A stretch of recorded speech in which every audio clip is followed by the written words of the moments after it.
Hi, I'm John Maxwell. When the top companies in the world are looking for trainers, speakers, and coaches, there's one name that stands above the rest, and that's Maxwell Leadership. Our certified team members have gotten proven results for companies all over the globe, and our reputation, I'm proud to say, is second to none. Some of our members have risen to the top of their profession, including the one you're going to meet today.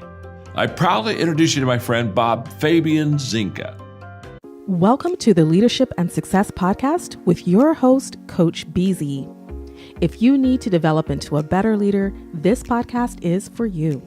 If you want to achieve a greater level of success, this podcast is for you.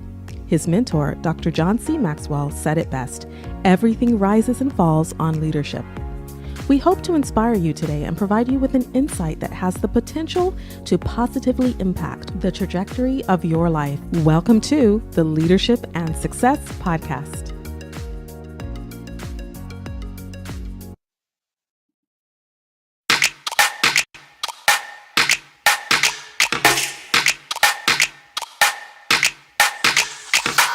A new year means new opportunities, and today we're kicking off our New Year, New Job series to help kick down the doors of success. Octavia Goredema is the founder of a career coaching agency, and she's also the author of Prep, Push, Pivot, which releases Wednesday. She's about to school us on preparing for a new job, transitioning, pivoting, and working your way up that corporate ladder. Good morning, Mike. Thank you so much for having me. As a dual citizen of the U.S. and UK, Octavia is one of the youngest Black women to receive the honor of Member of the Order of the British Empire. Now, this is the highest civic honor one can receive by the Queen of England for exemplary work. Oh, good morning, Nigel. Thank you so much. I'm happy to be here. You have to have the conversations as early as possible so that you have an understanding not only of communicating where you want to be in your organization, but also understanding. This has been a year unlike any other for us, but you leave me constantly wondering, how does Dr. Fauci do it? In addition to government briefings and countless media interviews, I read that you're still an attending physician and treat patients every week. How do you manage your time, and how do you deal with burnout? My name's Octavia Goredema, and I'm the author of Prep, Push, Pivot. I'm a career coach, but I recognize that most people just don't have the opportunity to work with a coach during the course of their careers. There's one opinion that matters the most when it comes to your career, and that's your own, because bosses are going to come and go, co-workers are going to come and go. But here's the thing, while we're trying to navigate our way through the workplace, so many of us are dealing with bias or perceptions of tokenism. So if you're in that situation, I want you to remember this. The role you have is yours.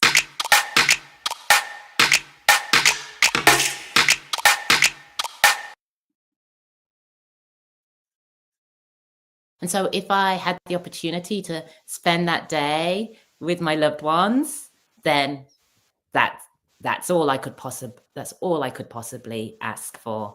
It's my anything that could even be connected to me comes through me and my daughters, and whatever they go on and do next. So yes, anytime with them, it's an incredible day spent. Then let me ask you this then. When you wake up in the morning, is there a specific problem you would like to solve?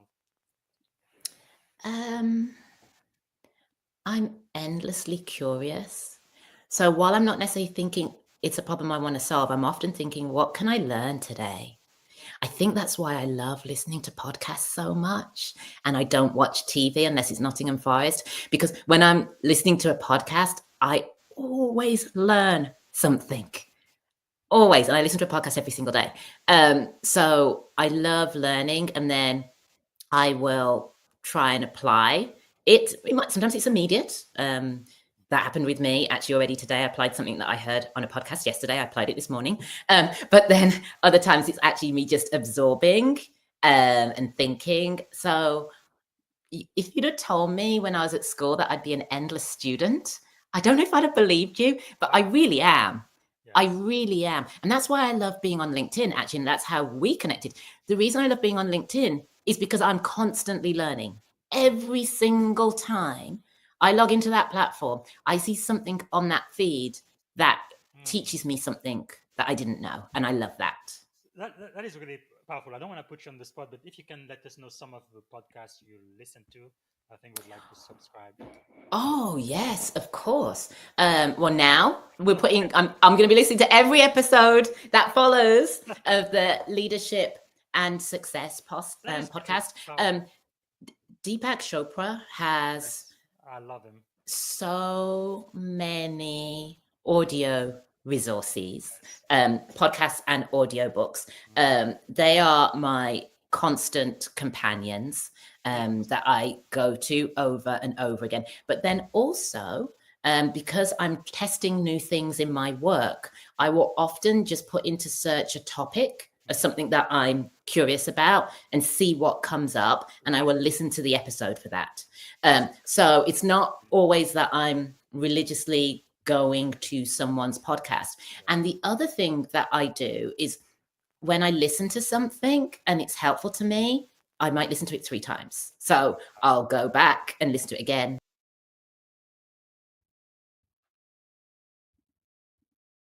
And all of a sudden it got me thinking, I want to try that too.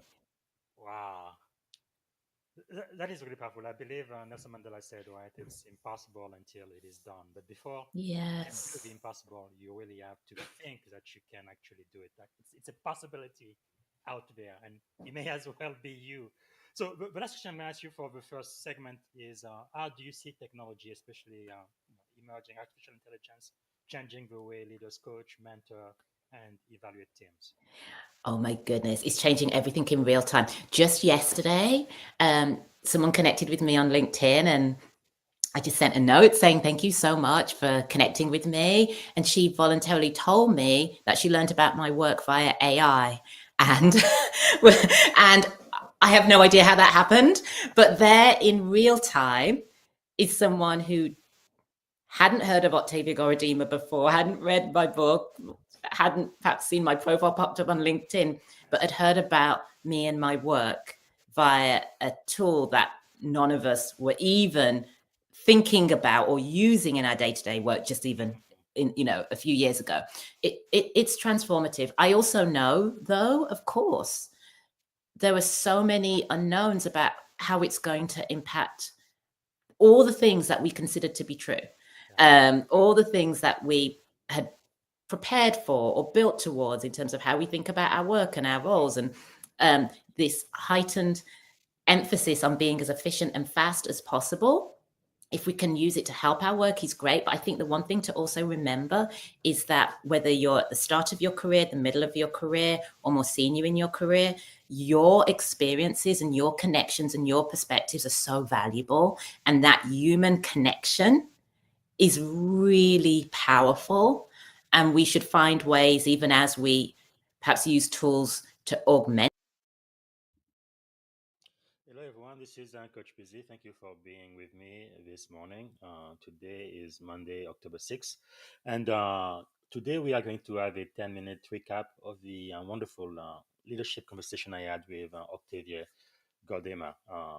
You can watch the full episode, which is on season 4, episode 83.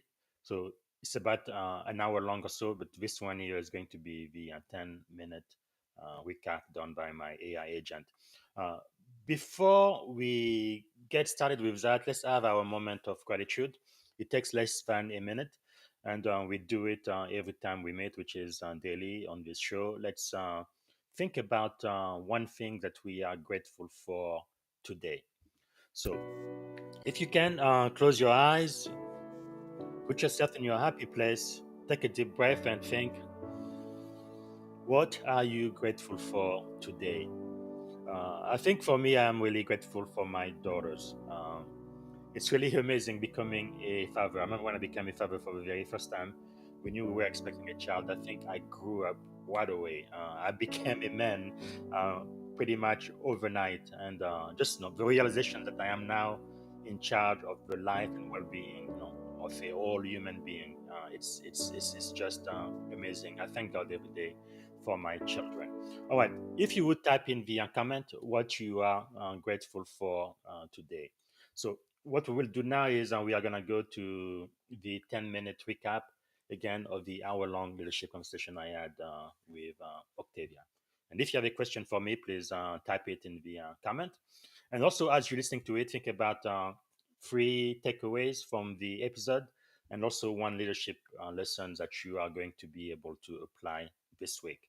Uh, of course, like I said, I want to know what you are grateful for today, but also let me know where you are tuning in from, what city, what state, and which country, if outside of the USA.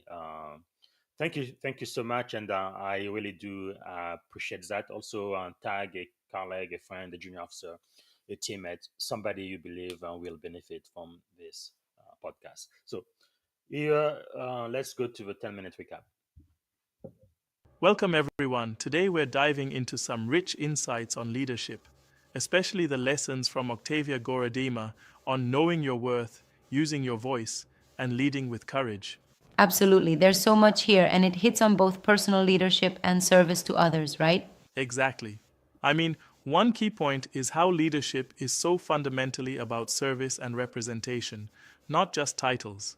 It's like, true leadership means making yourself available for others, being that supportive pillar. Yep, It's not about just being in charge. right. It's really servant leadership in action. There's this idea that if someone's watching, you must model the behavior you want to see. Yeah. And then there's the part about self-leadership. Knowing your worth even when external recognition isn't there. It's like, you have to be your own Yeah. biggest cheerleader. Count your wins even when the world doesn't immediately give you a high five. I dig that. It reminds me of a time when I had to push through a project without any external applause, and it was all about looking back and seeing how far I'd come. Absolutely. And that naturally ties into the idea of documenting your wins. Octavia talks about using tools like Fire Memos, simple yet incredibly impactful, to track your daily successes. It's like, building a tangible record of resilience. This simple practice can really boost your confidence. It does, and it gives you that concrete evidence when you're questioning your abilities. But I wonder, don't you think sometimes focusing on wins might overshadow the lessons from failures? That's a great point. Actually, Octavia emphasizes that failure itself is formative. It's not just about collecting wins, it's equally about learning from the stumbling blocks. Exactly. So, in a way, both successes and setbacks are key to growth. True, this dual perspective really touches on preparing you for moments when you might feel like an imposter. I love how she flips the narrative. Feeling like an imposter means you're caring deeply about the work. Right. That's such a refreshing take. Instead of seeing imposter syndrome as a sign of weakness, it's reframed as evidence that the stakes matter. It's like, the energy of fear can be channeled into anticipation if you're willing to work with it. Yep, That transformation is so powerful. and it resonates especially with people stepping into leadership roles, be it military officers or tech leaders in Silicon Valley. There's this universal lesson about embracing vulnerability as a strength. Absolutely. Speaking of military and tech leaders, the call to amplify others is another masterstroke here. It's not just about you, it's about inviting, supporting, and elevating those around you. It's essential leadership in a real-world sense. But here's where I have a bit of a challenge. Sometimes, in highly competitive environments, it's hard to practice amplification without feeling like you're giving away your best ideas. How do you reconcile that? That's a valid critique. But consider that leading with courage means making that decision intentional. Octavia suggests, by amplifying others, you actually build a more trustworthy environment. It's not about losing your edge, but rather creating a symbiotic network. Mutual growth, you know? I see that now, kind of like reverse mentorship. She also highlights learning from younger generations, right? It's such a forward-thinking approach. Exactly. Reverse mentorship is a key aspect of modern leadership. It's amazing how leaders can gain fresh insights and innovative ideas by listening actively to someone 20 or 30 years younger. It shows that leadership isn't about a hierarchical accumulation of wisdom, but about openness to learn from all corners. And that ties back to the question of representation, doesn't it? Leadership should be a mosaic of diverse viewpoints, ensuring everyone gets heard. Absolutely. Representation and paying it forward go hand in hand. Octavia's insights remind us that our choices, like who we bring into the conversation, determine the impact Right. we have. It's a call to foster inclusivity intentionally. I also love the simplicity behind the idea of the courage to ask. It's such a fundamental lesson. If you don't ask, you won't get. But sometimes, asking can feel intimidating, don't you think? For sure, it's easier said than done. But Octavia's experience, like her moving across the world without a network and then eventually transferring to LA, shows that asking can be transformative. Yes, Every no moves you closer to a yes. that's inspiring, and it beautifully frames the broader concept of redefining success. For her, success isn't a destination, but a discipline, right? Exactly. It's about trusting yourself during those in-between times and making deliberate, consistent efforts. Absolutely. It's like sculpting your own legacy daily, rather than waiting for the perfect moment. I like that analogy. A sculptor chipping away at a masterpiece every day. And in that process, the lessons of failure become the chisel that refines your work. Yes, failure is never final, it's formative. There's a kind of nobility in learning from your setbacks, and that mindset can fuel long-term growth. Right. Even when the journey seems daunting, the belief that you can learn and grow makes all the difference. And let's not forget the real life call to action. Whether you're a naval junior officer or a tech leader, these lessons push you to reflect. Who are you making yourself available to? What wins are you capturing? Exactly. It's a practical exercise in leadership, writing down achievements, however small, and building that leadership presence.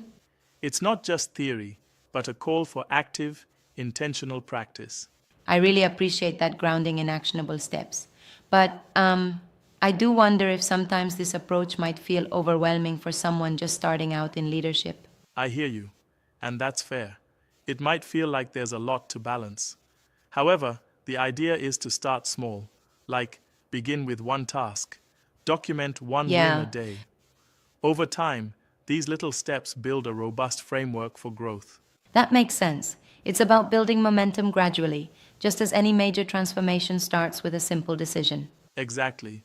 And all these lessons, from self-worth and servant leadership to the courage to ask, are interwoven.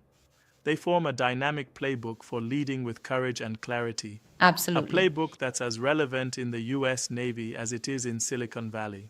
Which really underscores the universality of these principles. Whether you're in a boardroom or on a ship, leading with integrity and a sense of service resonates. Right on. It's like these leadership lessons aren't confined to one sector. They apply across military, tech, and even creative industries. It shows that leadership is truly multidimensional. It is. And one thing that really struck me was the moment Octavia recounts being honored by Queen Elizabeth II. That kind of recognition isn't just a medal or a title. It's a reminder of the responsibility that comes with leadership. Absolutely. That honor reinforced the idea that leadership carries weight and a duty to pave the way for others. Right. It's not personal glory. It's about service and impact on communities. It makes me think. Every leader, regardless of the platform, is an ambassador of their values, and that ambassadorial role means you're constantly setting examples. Right? And that's why documenting and celebrating wins is so crucial. It helps anchor your identity as a leader, even when external validation wanes. Yep. It's your personal record of impact and resilience. So, if you try to extract one leadership lesson from Octavia's journey, what would that be? I'd say it's the idea that you have everything you need within you. Dream big, pursue what excites you, and keep documenting your journey. That's a timeless reminder for anyone stepping into leadership. I love that encapsulation. It really reaffirms that leadership is as much about inner work as it is about outer actions. Exactly. And as we wrap up our discussion, the emphasis on self-validation and consistent effort shines through. Leadership isn't static. It's a continual evolution rooted in action, service, and learning. Absolutely. It's a journey that transforms not just individuals, but entire communities. These insights are something every leader should mull over, whether you're making tough decisions in a crisis or mentoring the next generation. There's a lot to take away. Right. And for anyone listening, think about this. Who are you making yourself available to today? And how are you capturing your wins to build that leadership presence? Exactly. It's a question that can redefine your leadership journey. I hope these reflections spark some real action. It's about stepping up and being that catalyst for change across all sectors. Well said. Let's keep championing for a leadership style that empowers, uplifts, and transforms. Remember, leadership is a collective journey. Thanks for this energizing conversation, and let's continue making an impact one day at a time. Absolutely. It's been a great exchange of ideas. Till next time, keep leading with courage and clarity. All right, thank you so much for watching. If there is one thing I've learned from Octavia is that you really have to add value to people, right? Value people and add value to them, even when you may not make a transactional exchange, because eventually I think it's going to come back to you. If you can help someone, do so.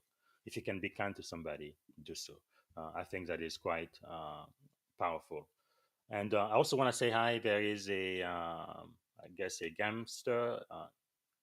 Chai City Strategies is the code name they use on Twitch. They're just saying hi. Thank you for being here.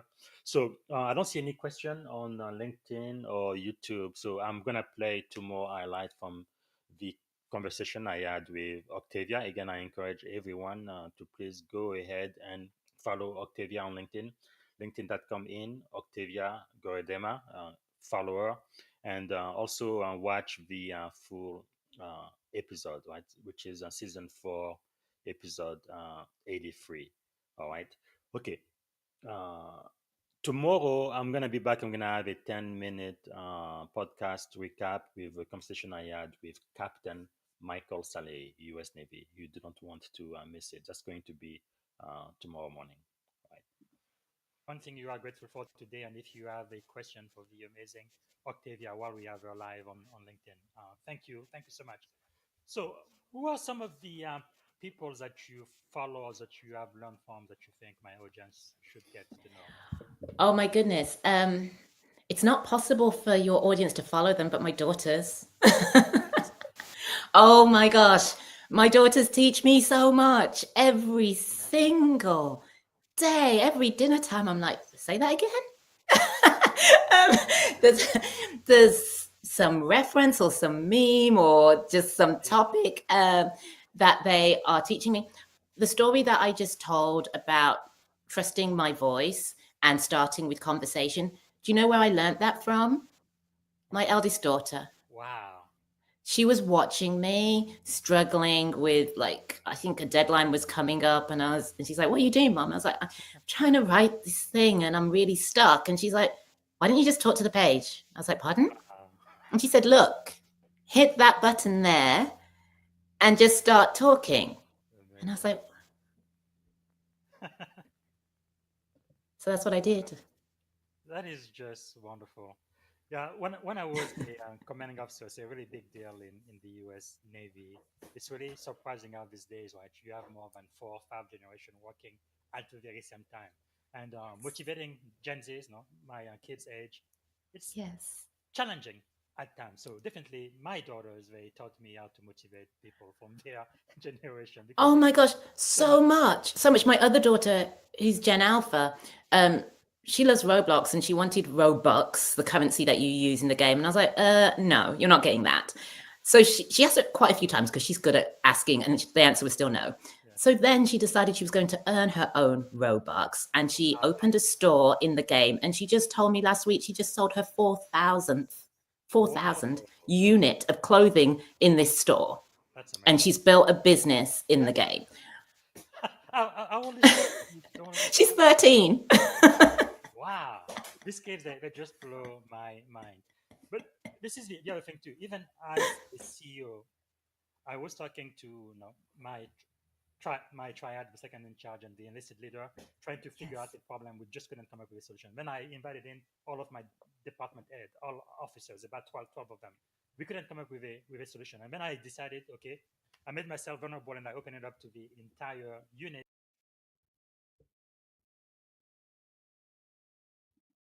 So many things I hadn't thought would be different were. But of course, that's what happens. You have to leave behind your assumptions and be ready to embrace what's new and embrace that wholeheartedly. And I'm so glad that I moved out of my comfort zone. I started over, a new country, a new home, a new everything, no network. And it was maybe the most important shift I could ever have made, even though at the time I assumed it was a temporary one. Of course, benefit of hindsight now, 20 years later. But yes, there was a lot that I had underestimated that I needed to learn and be patient and embrace. Wow, that is quite powerful. And I think many of us know, depending on what we go through in life, it may not be such a radical shift as going from England to the US, but people may change job or get their first leadership opportunity or something. And I think it's important to kind of know how to navigate through those changes in life. So thanks so much for sharing. Now, you also often talk about knowing your worth matters, right? Even when it's not reflected back at you. How does that principle tie into self-leadership? It was a really important lesson that I personally had to learn, and I learned it the hard way. I think for many, many years, going through school and then applying to university and then working through university and then starting your career, I viewed measures of success in terms of what was reflected back at me. Did you get that job offer? Did you get that grade? Did you get the feedback? And of course, when you're going through firsts, and we go through so many firsts, in our early years in education and in our early years of our career, and we don't want to make a mistake. We want to show that we're capable and we're ready and we're able. It took me a long time to learn that there were skills and attributes within me that might not be recognized by someone else, but they were so valuable and they mattered. And they mattered whether you got the job offer or whether you didn't get the job offer. Thank you for listening to the Leadership and Success Podcast with your host, Coach BZ. If you like what you heard, please subscribe to our channels and come back for more wisdom nuggets on how you may develop into a better leader and achieve greater levels of success. Leadership is the most critical skill. The world will always need leaders to lead others, deploy the next disruptive technology, or execute a business strategy. You may as well decide on counting yourself among the 21st century leaders. See you right here next time on the Leadership and Success Podcast with Coach BZ.